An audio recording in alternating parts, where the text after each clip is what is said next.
Aš manau, kad tai ne šiaip vienas iš projektų, o kokybiškai naujas etapas, kuris žymi konsensuso poreikį.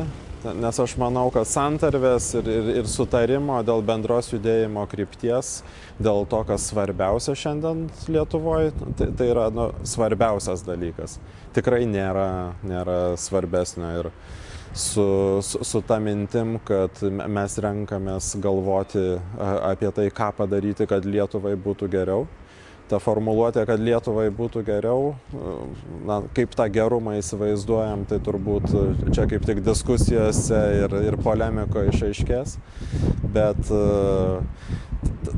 tai, kad ieškoma konsensuso, tai kad skirtingų sektorių ar skirtingų sferų žmonės yra sukviečiami diskutuoti ir galvoti apie Lietuvos ateitį. Tai yra tiesiog epochinės reikšmės, ar sakau, žymi naują etapą.